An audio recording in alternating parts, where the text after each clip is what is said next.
राधे राधे। जो भगवान नाम जप करते हैं, आपका स्वागत है। जो सद आचरण करते हैं, शास्त्र विरुद्ध आचरण असद आचरण है और शास्त्र के अनुकूल आचरण सद आचरण है। सद आचरण, सद भाषण, सद चिंतन, उसे सत्य कहते हैं।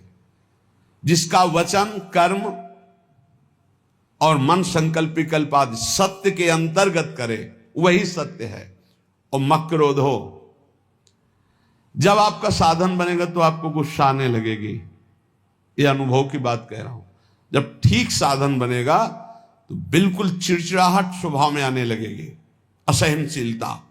बस इसी को समन कर जाना है सहनशीलता के द्वारा। थोड़ी सी भी बात सहन नहीं होती, वो एकदम क्रोध करने लगता है, क्योंकि उसके अंदर ऊर्जा शक्ति का संचार होता है, पावर बढ़ता है भजन से। और पावर बढ़ता है तो फिर नम्रता के द्वारा, सहनशीलता के द्वारा, तितिक्षा के द्वारा, क्षमा के द्वारा इस पावर को बचाया जाता है, पचाया जाता है। नहीं तो बहुत जल्दी क्षीण हो जाता है। आप देख लेना, सही भजन चल रहा है, ठीक आचरण है आपके, तो पहला दोष पैदा होगा ये असहनशीलता। अगर बात करें तो एक चिड़चिड़ाहट सी होगी, एक अच्छा नहीं लगेगा। जरा सा कोई गलती कर दे तो एकदम कड़वा स्वभाव, इसको शासन में ले। ये होता है, खुद अनुभव की बात कह रहा हूं, होता है। इसलिए कहा कि गुरुजनों की सेवा, सत्य आचरण, सत्य भाषण, सत्य विचार, और फिर कहा मक्रोध हो, अक्रोध, क्रोध ना करना। क्रोध के बहुत से आपके सामने उपाय भेजे जाएंगे जिससे आपको गुस्सा आ जाए, पर आप गुस्सा न कीजिएगा, नहीं तो आपका जो भागवतिक पावर बना है वो क्षय हो जाएगा। बाबा तो इतनी जोर की बात, उड़िया बाबा कहते हैं कि यदि क्षय करना है किसी को तो गुस्सा दिला दो। किसी के तप को क्षय करना है तो उसे गुस्सा दिला दो, और वो गुस्सा हो गया तो 1 महीने के भजन की ऊर्जा शक्ति क्षीण हो जाएगी। भजन तो नष्ट नहीं होता, लेकिन उससे जो अनुभूति होनी चाहिए वो नहीं होगी। सोचो, साल में 12 बार गुस्सा कर लिए तो बचा क्या आपके पास। इसलिए कौन सी दो रहा है, कानुभूतियां हो रही। सहनशीलता के द्वारा क्रोध का त्याग कर दे, गुस्सा त्याग कर दे। बहुत जल्दी गुस्सा आती, और गुस्सा आते ही मन में प्रतिकूल चिंतन होने लगता है। भजन है और प्रतिकूल चिंतन हुआ, कहीं हो गया तो तुम्हारा भजन रुक जाएगा, तुम्हारा भजन का प्रभाव क्षीण हो जाएगा, आगे भजन की उन्नति नहीं होगी। इसलिए बहुत संभल के किसी से गुस्सा मत करो। और आएगा गुस्सा, माया ऐसे संयोग भेजेगी कि गुस्सा आ जाए, पक्का सहन कर जाओ। बहुत कठिन है सहन करना। अच्छा, आप जा रहे हो, कोई थूक दे आपके ऊपर, अरे 1 बार थूक दे, 2 बार थूक दे, 100 बार थूका एकनाथ जी के ऊपर। वो गंगा स्नान करके, गोदावरी जी का या गोमती जो भी वहां हो, महाराष्ट्र में कौन है, गोदावरी गंगा, तो वहां स्नान करके और बार बार ऊपर से गली में थूक देता। 100 बार थूका, नीचे उतर कर आया, साष्टांग दंडवत हुआ, गलती हुई, 100 बार थूका। बोले भैया तेरे जैसा कृपालु कौन होगा, 1 दिन में 100 बार स्नान करवा दिया, वैसे 1 दिन में 1 बार होता, लेकिन 100 बार तेरी कृपा से। बिल्कुल गुस्सा नहीं आया। कुछ लोगों ने तो पैसा दे के एक आदमी को लगाया, एक पंडित जी थे, उनसे कहा कि अगर आप एकनाथ जी को गुस्सा दिला दें तो इतनी आपको मुद्रा दे देंगे। घर गए तो अतिथि आए, उन्होंने सम्मान किया। जब उनकी पत्नी परोसने लगी तो पीठ में चढ़ गए, कुछ तो गुस्सा आएगा इनको। तो उनका बहुत संभाल के देखो, पीठ से गिरने ना पावे, इनको कोई कष्ट ना होने पावे, संभाल के। पत्नी का हम पहले से सावधान है, आप चिंता मत करो। तो उन्होंने सोचा ये तो फिर भी क्रोध, कितना उन्होंने उपद्रव किया। जब उपद्रव से बिल्कुल गुस्सा नहीं तो उनका थोड़ा गुस्सा हो जाते तो मुझे वो इतनी मुद्रा देकर भेजा गया। बोले भैया क्षमा करो, पहले बता देते कि हम मुद्रा के कारण आए हैं तो हम थोड़ी गुस्सा दिखा देते, जिससे तुम्हें मुद्रा मिल जाती। क्रोध नाम की चीज नहीं। जिन महापुरुषों ने भगवत साक्षात्कार किया, अक्रोध रहे हो, क्रोध नहीं। क्रोध होने से तप क्षीण हो जाता है। क्रोध बिल्कुल नहीं करना चाहिए, पर ध्यान रखना जब क्रोध दिलाया जाए उस समय यह ध्यान रहे कि हमारे सामने प्रश्न उपस्थित किया गया कि हमें क्रोध नहीं करना है और यह क्रोध कराएगा तो बच सकते हो, लेकिन उस समय माया आपको ये याद नहीं रहने देगी। उस समय फिर आपको गुस्सा आ ही जाएगा, पक्का आ जाएगा। क्रोध दिलाने वाली लीला आपके सामने साधकों को प्रायः होती रहती है। अगल बगल से आसपास से कहीं गुस्सा नहीं करना, शांति से निर्णय करो। तुम्हारी परीक्षा हो रही, तुमको सहनशील बनकर आगे बढ़ना है। और फिर दान में उचर, ये सबके अंदर होना चाहिए। देत लेत मन शंकन धरई, बल अनुमान सदा हित करे। दूसरों को अभय दान से बढ़कर के कोई दान नहीं है, ये सबको ही दे सकता है, सबको करना चाहिए। किसी भी जीव को मन से, वचन से, कर्म से हमारे द्वारा दुख ना पहुंचे, ये सबसे बड़ा दान है, अभय दान इसे कहते हैं।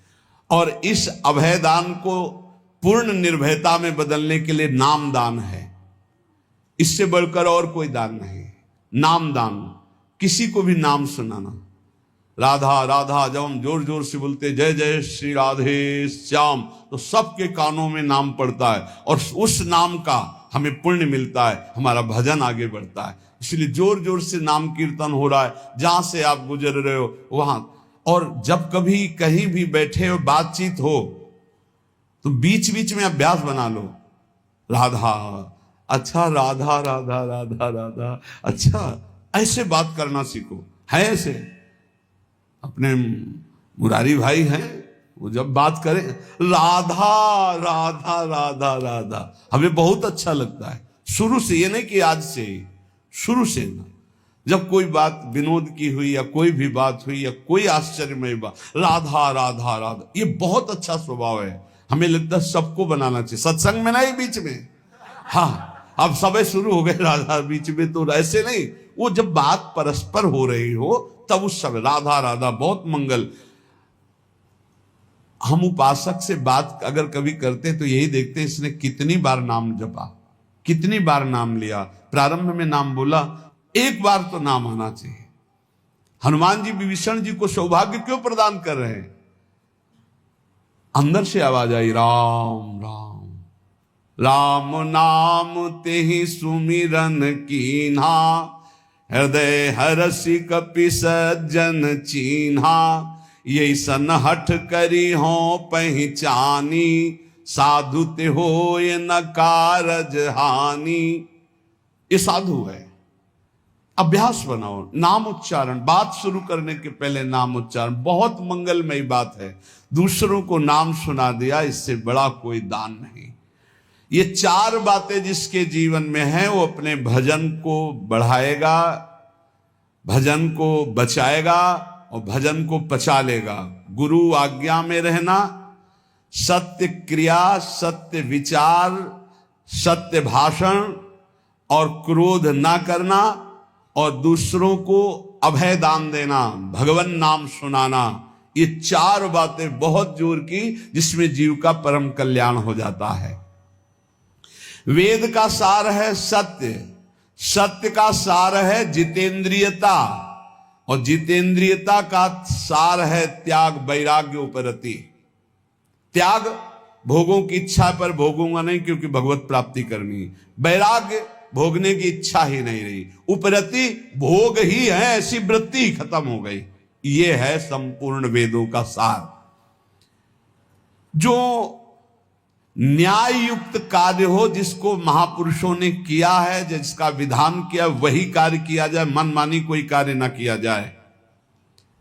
यदि मनमानी कार्य किया गया तो उससे लाभ नहीं होगा। आजकल बहुत मनमानी हो रही, बहुत मनमानी। कोई किसी का, ना तो निगमागम शासन स्वीकार किया जा रहा है, वेद का शासन, और ना वेदज्ञ महापुरुषों का शासन स्वीकार किया जा रहा है। सब मनमानी करने में स्वतंत्र हैं। गुरु बस इस बात का कि तुम मंत्र हमें दो, हम 50 को और देते हैं, बस इस बात के लिए गुरु मंत्र दिया, उसका साक्षात्कार किया, इसके लिए नहीं। इसके लिए तो गुरु की अधीनता स्वीकार करनी पड़ेगी। कह रहे कि यत् करोत्यशुभम कर्म शुभम वा यदि सत्तम, अवश्यम तत्समाप्नोति पुरुषो नात्र संशयः। होश में तुम जो कर्म करोगे शुभ या अशुभ तुम्हें भोगना पड़ेगा, कोई मिटा दे ऐसा समर्थ नहीं है। देख लो भाई, कोई मिटा दे ऐसा समर्थ नहीं, वो केवल वही मिटा सकते हैं जिन्होंने पूरी सृष्टि की रचना की, श्री भगवान, दूसरे की सामर्थ्य नहीं। इसलिए हमें विश्वास नहीं है। ये इसलिए बता रहे, कह रहे यत् करोत्य शुभम कर्म शुभम वा यदि सत्तमम अवश्यम तत्समाप्नोति पुरुषो नात्र संशया। अवश्य भोगना पड़ेगा जो कर्म किए हैं। इसीलिए हम कह रहे हैं किसी पर ये मत सोचो कि तुम्हारे कर्म को कोई नष्ट कर देगा, कोई नहीं, कोई नहीं। भगवान के पिता दशरथ जी का ये कर्म श्रवण कुमार का धोखे में बद हो जाना क्या नहीं मिटा सकते थे? उनके पिता ने शाप दिया, जैसे मैं पुत्र वियोग से मर रहा हूं ऐसे तू तड़प करके मरेगा। वैसा ही पूज्य महाराज दशरथ जी हा राम कह करके प्राण त्यागी। इसलिए बहुत होश में अगर गलत कर्म करोगे तो उसको भोगना पड़ेगा। और ये भ्रम छोड़ दो कि कोई तुम्हारे दान पुण्य सेव संतरा देने करके तुम कोई जंतुर अंतुर बंधवा कर अपने पाप कर्म को मिटा दोगे। मुझे समझ में नहीं आता, क्योंकि हमारा शास्त्र ऐसा नहीं कहता। बड़े बड़े महापुरुषों को भोगना पड़ा है, और उनकी तो बात क्या, जो ईश्वर कोटि के है, फिर साधारण को ऐसे मिटा सकते हैं। यत् करोत्य शुभम कर्म शुभम वा यदि सत्तमो। भाई ध्यान करो, कोई भूल करके पाप मत करो, नहीं तो उसे भोगना पड़ेगा, अवश्य अवश्य भोगना पड़ेगा। कोई नहीं मिटा सकता, संसार में कोई नहीं मिटा सकता।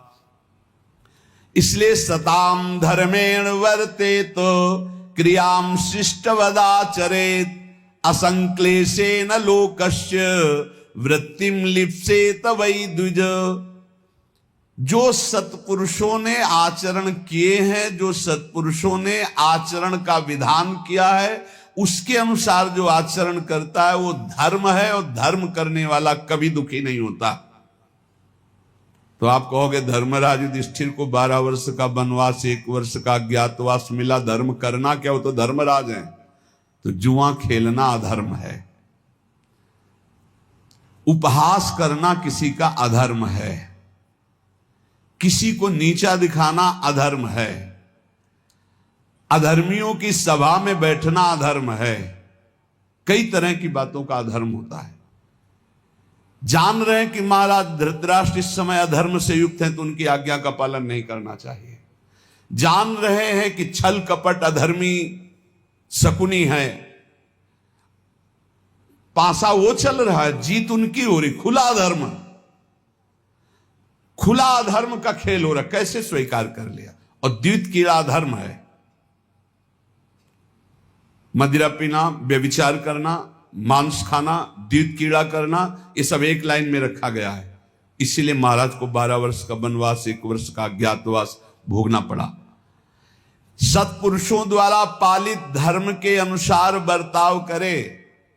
जो संत पुरुष आचरण करने का विधान करते हैं, शास्त्र विधान करता है, वैसे ही कभी दुख नहीं मिलेगा। ध्यान रखना, अधर्म करने पर ही दुख का परिणाम भोगना पड़ता है। ये जो हमारे नाना प्रकार के शारीरिक मानसिक क्लेश हैं, ये हमारे पाप कर्म का परिणाम है। भली भांति कोई भी कर्म करने के पहले विचार करो, तो अंदर से सबके भगवान सदगुरु रूप में बैठकर उत्तर देते हैं कि तुम गलत करने जा रहे हो, मत करना। दूसरे लोगों के किए हुए कर्म को देखकर मत करो। बहुत लोग ऐसा करते हैं। अब तो सब नरक जाएंगे, तुम भी जाओगे क्या? तुम सत्संगी हो, तुम्हारा विवेक जागृत होना चाहिए। सब अगर 1000 लोग हैं, 1000 गलत कर रहे हैं, तो एक सही चलो तुम अपने मार्ग पे, 1000 का अनुसरण नहीं करना। जीवन निर्वाह के लिए ऐसी वृत्ति अपनाओ जो धर्म पूर्वक हो, तो तुम सुखी रहोगे, तुम्हारा परिवार सुखी रहेगा। सब तरह से सावधान रहो कि तुम्हारे घर में अधर्म का 1 रुपया ना आने पावे। सावधान रहो। जैसे कुछ लोगों की मान्यता है कि संत जन अधर्म पचा सकते हैं। भीष्म पितामह जैसा महात्मा कोई होगा द्वादश वैष्णवाचार्यों में है भीष्म जी, और अखंड बाल ब्रह्मचारी और अखंड चिंतन करने वाले भगवान का। और दुर्योधन का अन्न खाया, उन्होंने स्वीकार किया, बताया द्रौपदी को कि उस समय मेरी बुद्धि निर्णय करने में असमर्थ थी क्योंकि मैं दुर्योधन का अन्न खाया था। अगर अधर्म का रुपया चला जाए तो महात्मा की भी बुद्धि को कमजोर कर दे, भ्रष्ट कर दे, फिर गृहस्थों की बात क्या। अधर्म के धन से बचना चाहिए। अधर्म का अन्न जो है वो बहुत हानिकारक है, इसलिए गृहस्थी में ये लोग सोचते हैं रुपया आना चाहिए, चाहे जैसे आवे। फिर जो रुपया आया 1 लाख, और फिर घर में जो 10 लाख निकालने का वो बनाएगा हिसाब किताब। अमुक को ये रोग हो गया, अमुक जगह ये नष्ट हो गया, अमुक ये हानि हो गई। इसलिए हमारा शास्त्र कहता है सर्वोपायस्तु लोभस्य, सब उपाय करो कि लोभ से कोई अधर्म का धन ना आ जाए तुम्हारे घर में, सावधान रहना। कितने पवित्र होते हैं पुराने लोगों के विचार। हमने देखा है एक बार 100 रुपया का अन्न बिका और 110 रुपया आ गए। अब सोचो 100 रुपया का अन्न और 10 रुपया आ गए तो काफी लाभ की बात है, लेकिन जब वहां गिना गया घर में और 110 आया तो जो घर के मालिक थे उन्होंने कहा बिल्कुल इसी क्षण जाओ और ये पूरा रुपया उनको दिखाओ कि इसमें 10 का एक नोट ज्यादा था, ये 100 देखो है, आपने रुपए दिए, हमारा 100 का अन्न बिका, 10 वापस करके आओ। 10 वापस करके जब आए तब धर्मात्मा पुरुष के घर में ही भगवत भजन सुख शांति किस तरह की, भले अर्थ की अव्यवस्था हो लेकिन धर्म की व्यवस्था एक अद्भुत शांति, एक अद्भुत सुख प्रदान करती। नमक रोटी खाओगे चैन से सोओगे। अगर अधर्म का भाव होता तो बोले अब हम तो बेचा है भाई, 110 आ गए, वो तो चलो 10 ज्यादा ही आ गए, वो निकलेगा कहीं ना कहीं से, किसी को परेशान करेगा, इसलिए कहा तुरंत हटाओ इसको। ये बात सत्संग में बैठा लीजिए, गृहस्थी में जो आप जन है या जो भगवत मार्ग में भी है, अधर्म का धन किसी को भी चैन शांति नहीं लेने देगा, तत्कालिक लगेगा। इतना आ गया यार सब ठीक है, सब ठीक नहीं, अब आतंक मचाएगा वो, अब दुख देगा। इसलिए उपाय करना चाहिए अपनी इंद्रियों को पावन करने वाले तप का। उपाय करना चाहिए किसी भी तरह से हमारे घर में अधर्म का धन ना आवे, इसका उपाय करना चाहिए। भवसागर समुद्र से इससे पार होने का, भगवत प्राप्ति का, क्रूरता का जो अभाव, परम धर्म का आचरण, उत्तम व्रत महापुरुषों द्वारा आचरित और सर्वोत्तम ज्ञान, इस समस्त पापों का नाश कर देता। सर्वोत्तम ज्ञान भगवान श्री कृष्ण चंद्र जो गीता जी में कहते हैं, हे अर्जुन, यदि तुम ज्ञान को प्राप्त हो जाओ तो तुम्हारे सारे के सारे जन्म जन्मांतर के पाप नष्ट हो जाएंगे। अपि चेदसि पापेभ्या सर्वेभ्या पाप कृतमः सर्वम ज्ञान प्लवेनैव ब्रजिनम संतिष्यसि। अगर तू सब पापियों में भी अधिक पापी है तो भी तू ज्ञान के द्वारा निसंदेह संपूर्ण पाप समुद्र से अच्छी तरह तर जाएगा, पक्की बात है। अपि चेदसि पापेभ्या सर्वेभ्या पाप कृतमः। पाप करने वाले की 3 श्रेणियां होती हैं। एक होती पापकृत, मैंने पाप किया, पाप करने वाला, और एक होता है पाप कृतर, 2 पापी उनमें से एक अधिक पाप करने वाला। तीसरा होता है पाप कृतम, समस्त पापियों में सबसे बड़ा पापी। तो भगवान कह रहे पाप कृतमः, यदि तू सबसे बड़ा पापी है और तू ज्ञान प्राप्त कर ले तो तू सारे पाप से मुक्त हो जाएगा।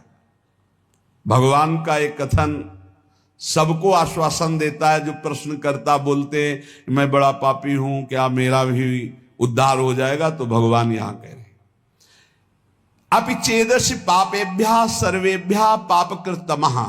पापकृतमः माने सबसे बड़ा पापी।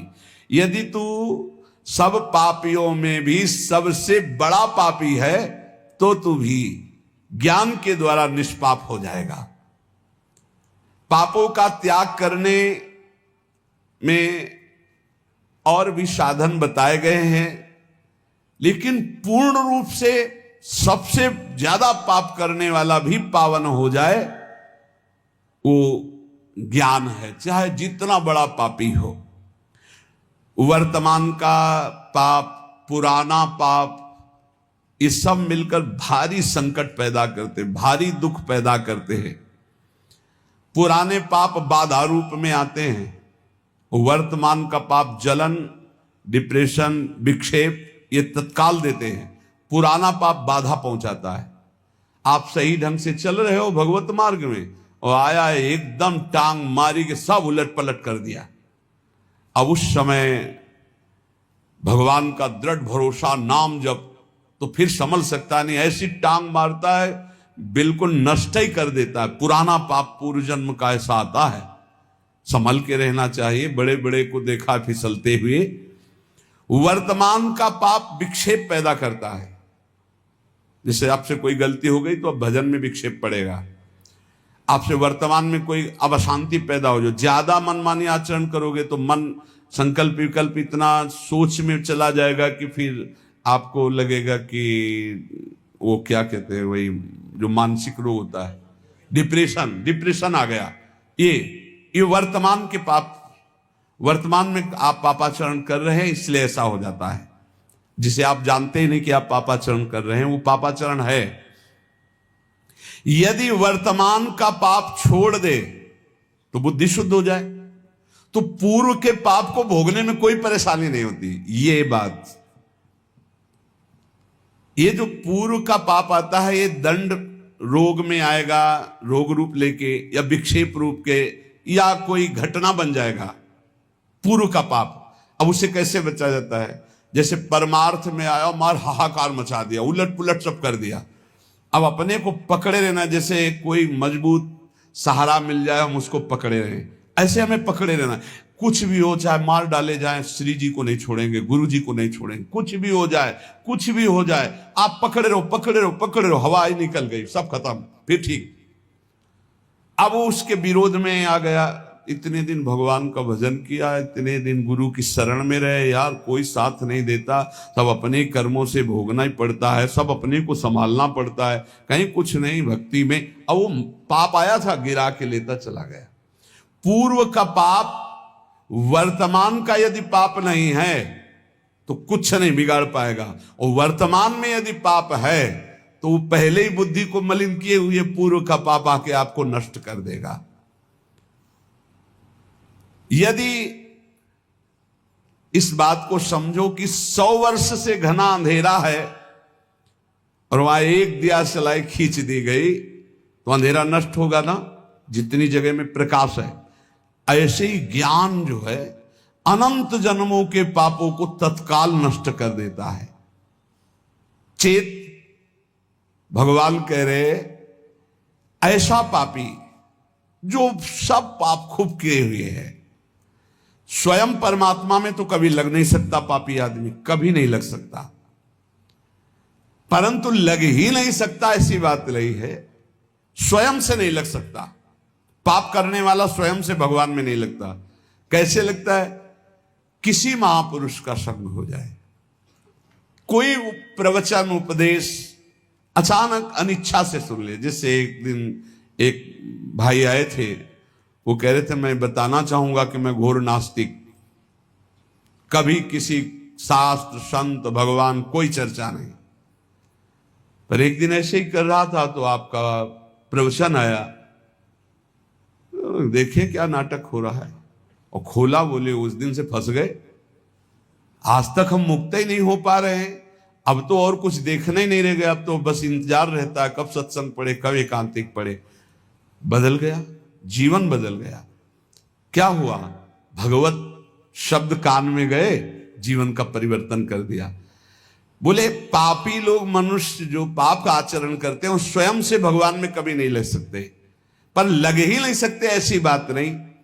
किसी महापुरुष का संग हो जाए या कोई ऐसी विपरीत घटना परिस्थिति घट जाए कि उसका कोई साथ ना दे, और फिर उस समय कोई उसे भगवत मार्ग बताने वाला मिल जाए, या कोई ऐसा वातावरण उसको मिल जाए जिस वातावरण में भागवतिक, ऐसे अचानक किसी कार्य से वृंदावन आया, अच्छा सत्संग हो रहा है क्या, खड़े होके सुन लिया, तो उसका तत्काल परिवर्तन हो सकता है। अन्यथा पापवंत कर सहज स्वभाव, भजन मूर्ति भाव न काऊ। पापी पुरुष का भजन में या भगवत मार्ग में या सत्संग में ऐसी कोई रुचि नहीं होती। सर्वम ज्ञान प्लवे नैव व्रजिनम संतरिष्यसि। भगवान कह रहे हैं कि बहुत पाप किए हैं, लेकिन सदगुरु की शरण में बैठ गया और गुरु ने बताया कि देख, जितने कर्म होते हैं वो सब शरीर से होते हैं। शरीर से कर्म करने का जो वेग होता है वो अंतःकरण से होता है। अंतःकरण 3 गुणों से प्रभावित होता है, रजोगुण तमोगुण आदि। उन्हीं गुणों के प्रभाव से अंतःकरण में प्रेरणा संकल्प विकल्प बनते, अंतःकरण से प्रेरित होकर शरीर से पाप बनते हैं। तू तो दृष्टा मात्र है, तेरे से कोई कर्म नहीं हुआ, तू शुद्ध बुद्ध आत्मस्वरूप है, ना तू कभी बंधा था ना कभी। ओ बात उसके बैठ गई। मूला भावे कुतः शाखा, मूल से ही काट दिया कि तू करता ही नहीं है। जे ही गुरुजनों ने ऐसा उपदेश किया तो स्वतः सिद्ध ज्ञान स्वरूप जीवात्मा है, जो भगवान का अंश है वो ज्ञान स्वरूप है। जे ही उसको ये ज्ञान हुआ कि अरे मैं तो बड़ा भ्रम से फंसा हुआ था, अब तो शरीर से पाप होने नहीं देंगे और अंतःकरण में कोई पाप संकल्प बनने नहीं देंगे, क्योंकि अभी तक मैं समझ रहा था कि मैं ही करता हूं। अरे ये तो अंतःकरण गुणों से प्रभावित होकर गुणानुगुण वर्तन्ते मनुष्या पार्थ सर्वसा। अब नहीं, अब इस नौका में कोई छेद नहीं। ज्ञान रूपी नौका में बैठ गया, गुरु रूपी खवैया ने ऐसा डांड मारी कि भंवर से नैया पार हो गई। एक भी उसे पाप का फल नहीं भोगना पड़ेगा। ये ज्ञान का बहुत, मैं शुद्ध बुद्ध आत्मा स्वरूप हूं, ये जहां बोध हुआ, पर इसके लिए बस ये कि कोई घटना घटे उसके जीवन में, किसी संत की शरण में आ जाए या कोई सत्संग का ऐसा मिले जिसके आकर्षण होकर संत की शरण, बिना किसी महापुरुष के शरण में हुए ये ज्ञान तो हो ही नहीं सकता। और अगर ज्ञान हो जाए तो भगवान कह रहे हैं अपि चेदसि पापेभ्यः सर्वेभ्यः पापकृतमः सर्वं ज्ञान प्लवे नैव व्रजिनम संतरिष्यति। वास्तविक आप सच्ची मानिए, पाप कैसे नष्ट हो जाते हैं। जैसे स्वप्न में हमने 500 कत्ल किए, तो जब जगे तो ना भागवतिक पाप लगेगा और ना भारतीय संविधान में दंड दिया जाएगा कि स्वप्न में तुमने 500 कत्ल किए, चलो तुम्हें फांसी की सजा होगी। कभी ऐसा नहीं हो सकता। ऐसे ही उमा का हूं मैं अनुभव अपना, सत हरि भजन जगत सब सपना। जब ज्ञान हो जाता है तो जैसे स्वप्न का कहीं भी दंड नहीं मिलता, ऐसे ही जागृत अवस्था का किया हुआ कुछ भी कर्म उसको बंधन में नहीं डाल सकता, सब भस्म हो जाते हैं। भगवान की जो भक्ति है, इन्हीं के पुत्र का नाम ज्ञान है। ज्ञान वैराग्य भक्ति के पुत्र है ना। शुद्ध ज्ञान होता है भगवान के चरणों से चित्त जोड़ने